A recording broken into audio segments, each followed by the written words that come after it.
It is time now to introduce our next speaker.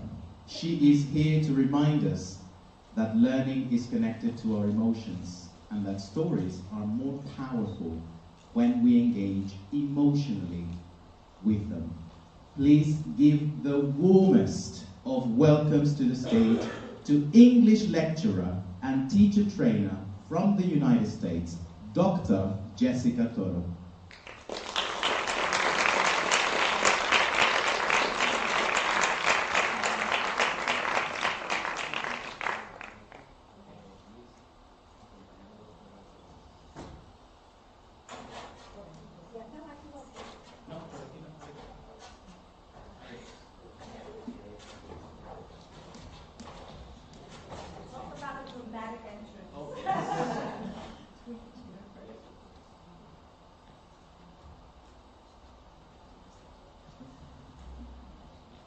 Good morning. Do I don't think I need mine.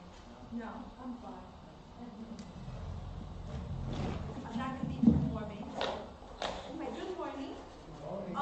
My session is a little bit dramatic or emotional. Okay, can I have the,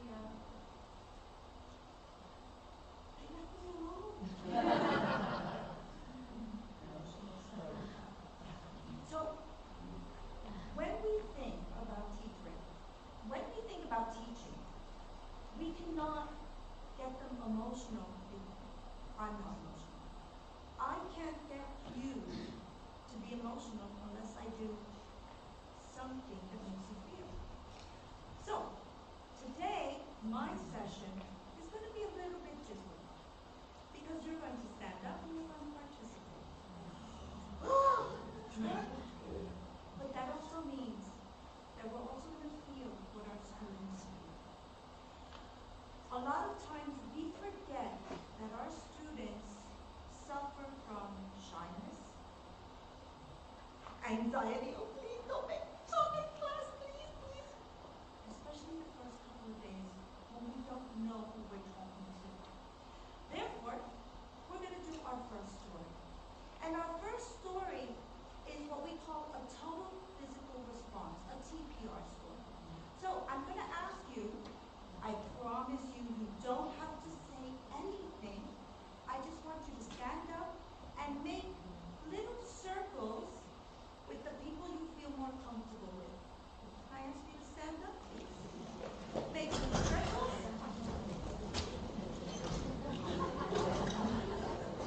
Nobody wants it. What? Okay, make little circles. Fantastic.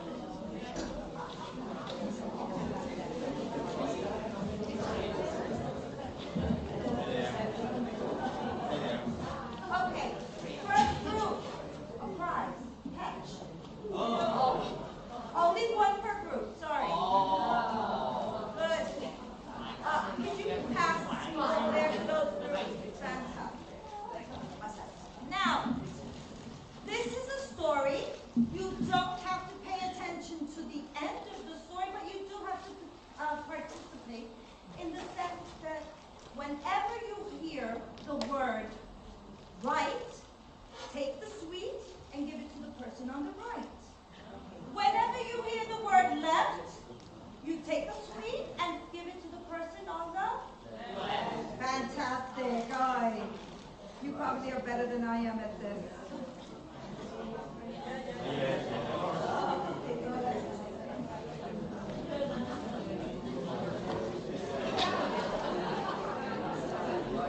Okay, are we ready? Yeah. Just to check, raise your right hand. Right hand. Raise your left hand. And if you're not sure, just push the person next to you. Are we ready? Okay, ready? Mrs. Wright was a teacher. Did you go to the right? Good. It was the end of the school year, and right then and there was only one thing left for Mrs. Wright to do with her class. It was time for the class party. There was just one problem. Mrs. Wright left all the snacks at home. Mrs. Mrs. Wright called Mr. Wright and said, I need you to come right away. I left something at home, all right? Said Mrs. Wright. What do you need right away? I left the red bag with all the snacks. I left it on the table. But I need it right now. Mr. Wright found the bag right where Mrs. Wright left it. Mr. Wright rushed right out of the door. He leapt into his car and drove right towards the school. There was on the left, he made a left, and then he immediately left another left.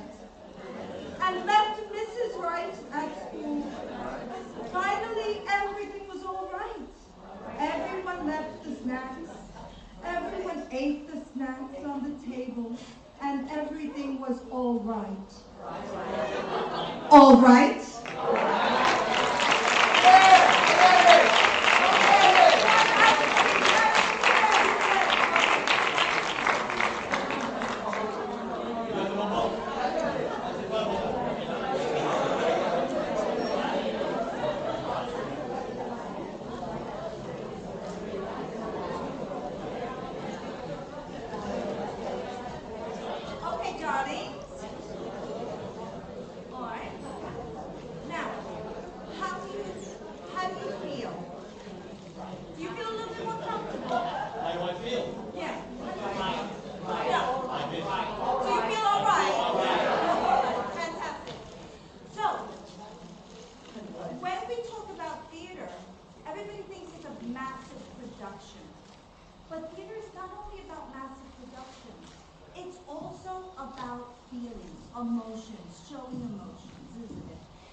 Showing emotions that Stephen Krashen, linguist, he talks about affective filters. Affective filters are basically an invisible wall that we build up.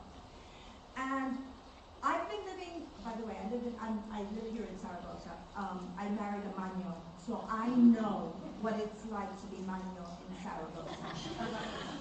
One of the things that I learned was vergüenza ajena. And no other language has with the same meaning as it does in Spanish. No other language. Japanese has something like avergonzado, yeah?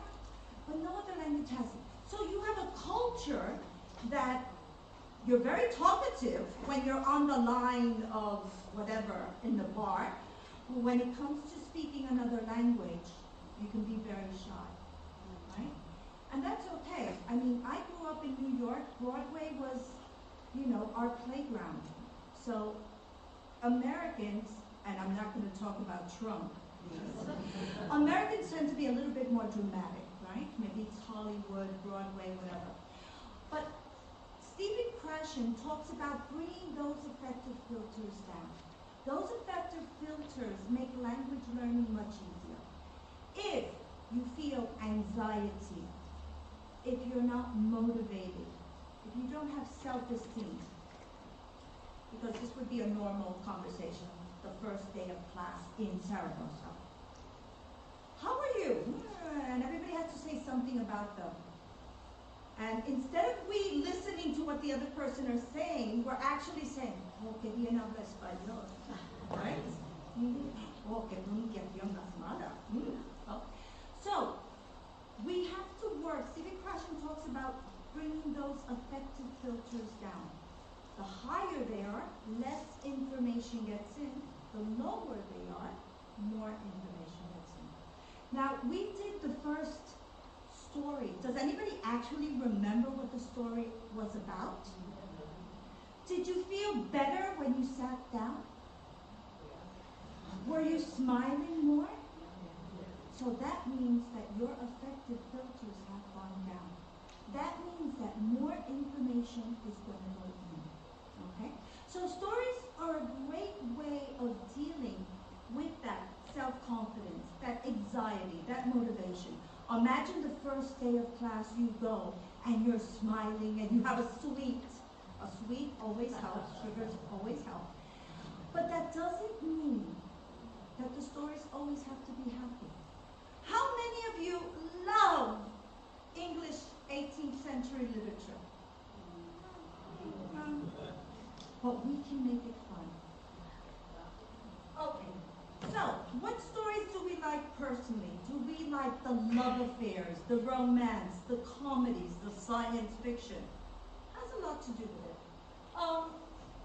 What kind of stories do you do in class? Do you do short stories, long stories, plays, sketches? Do your students like stories? I teach in a primary school, so my students love stories. Now they can hear the same story again and again. Now, what is a story? You can use a book, you can tell a story, you can read a story. But if our objective is the English, remember that if we add a little emotion to it, if we identify with that language, we will use the language more.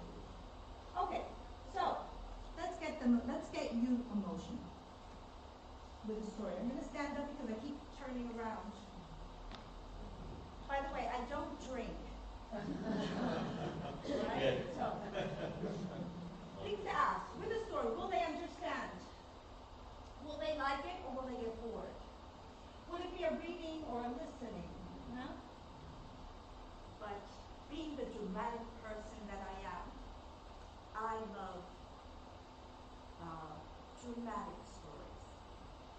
So, Hyde Park in London is dominated by an enormous artificial lake called, anybody know?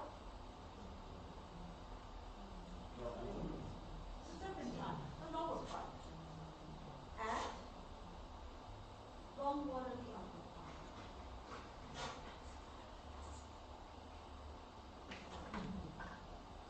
In these buildings, in 1816, an 18-year-old woman drowned herself. A little bit of reaction, emotional. Let's do it again. All right, ready? These words in 1816, an 18-year-old woman drowned herself. Oh my God, We're you're getting kidding better. me. We're getting better. Her name was?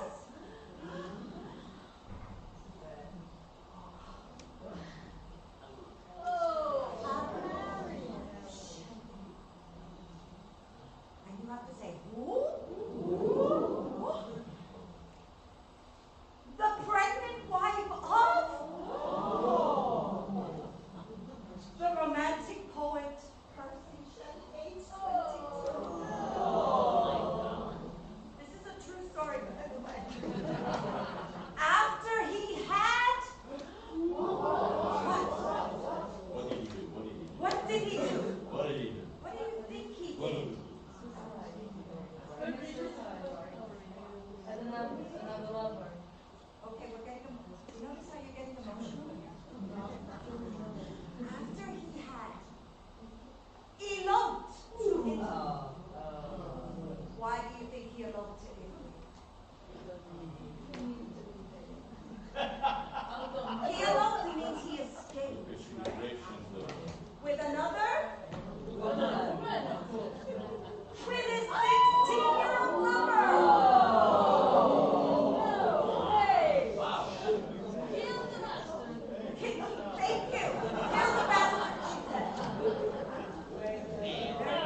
waiting, they're anticipating for what's about to happen. Right? Was the story long? No. And you're like, yeah, but this was, 18th century. But doesn't that happen today? Or should I mention Jennifer Aniston, Brad Pitt, and Angela Jolie? Yeah. Was it not the same story? So the same story does repeat itself. It could be Mary Shelley, or it could be Jennifer Aniston, right? Are your students going to be just as interested? Probably more. Yeah. Because they can feel. Who has not had a broken heart? Me and George Clooney? It still breaks my heart. Let's do it because when we do a story, there has to be multi-skills. Multi-skills mean, okay, that was a listening or a reading, good, but we have to take it down. We can do a speaking, and I can ask you, with your partner, I want you to think about words you would say to Percy. But now, one of the things I didn't say was Harriet left a letter. Dear Percy, I am going to do this because. In your groups, I'm going to give you 1 minute, talk about what you think Harriet wrote in that letter. Okay? With your partners, your person sitting next to you, very quickly, you don't have to talk about the emotions, or we can talk about, we're all adults, so you can say even bad words, yeah? To use all those bad words that the teachers never teach you in class, but we hear them in the film, okay? So, give you a minute, talk to your partner. What are some of the things you would say? You think that letter said to Percy? Ready? Go!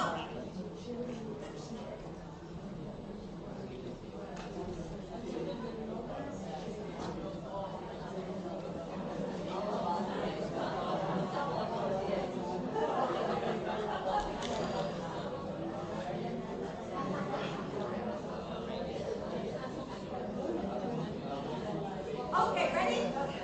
Anybody want to yell out any of the words? Bastard, yeah, bastard one, and there you. Any other words? You can say it in Spanish if you have to. Any? Oh, you're too shy. Well, horrible. Yeah. Voy por tabaco. You went to get cigarettes. And bye-bye, baby. Yeah. Anything else? We would say, I think there's a word that you're thinking. In English, translation would be the son of the prostitutes? No? Yeah? That's what you would say in Spanish. You wouldn't say that in English. But anyway, a chance to get emotional with the language. Because a lot of times in class, we're all happy and positive, but sometimes we need to be angry. And it's much more memorable if we actually get to use the language.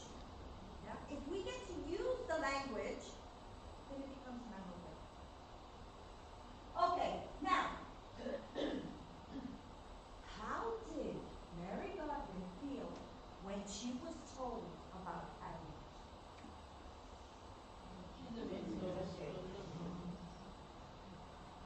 Anything else?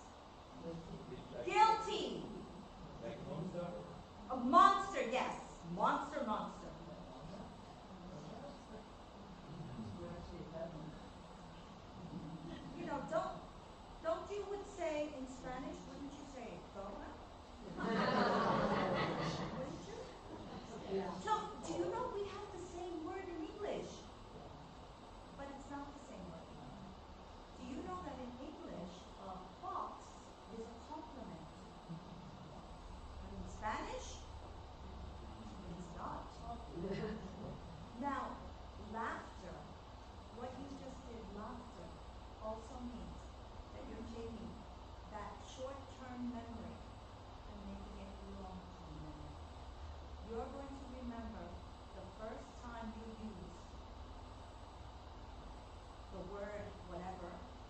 in English, you're going to remember where you were, who you were with, and how you used it.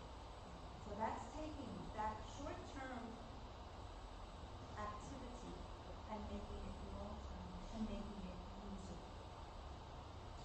The news was given to Percy by Lord Byron. We all know who Lord Byron was. What did he say to Percy? Now, this would be Percy, but this is too good not to use for a month. Okay? So, if you dare, with the person next to you, I want you to be Lord Byron, one of you Lord Byron, and the other one Percy, the bad guy, the adulterer. I want you in soft and kind words, because Percy and Lord Byron were friends. I want you to tell them the news. One of you be Lord Byron, one of you be Percy, and I want you, whichever way you want, angrily, emotionally, sadly, I want you to give the news to to Percy Shelley, and tell him what happened to his ex-wife. Ready? I'm going to give you a minute. Go. To the person next to you.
But I really worked hard, I read this book, I based my book on these pragmatics, and he's going like,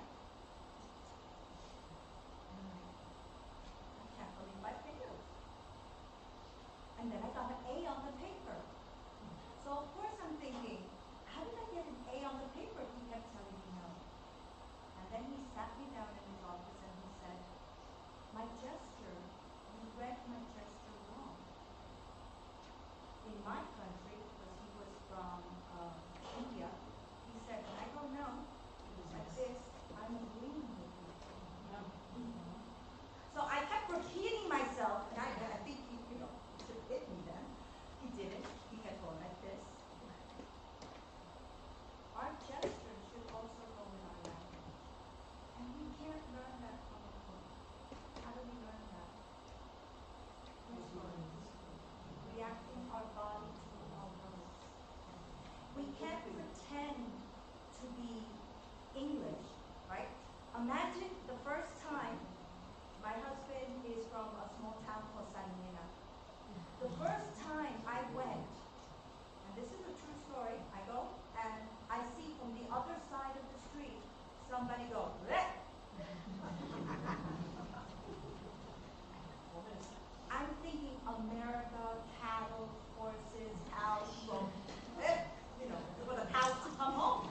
Please, one more time, give a big round of applause to Dr. Jessica Toro.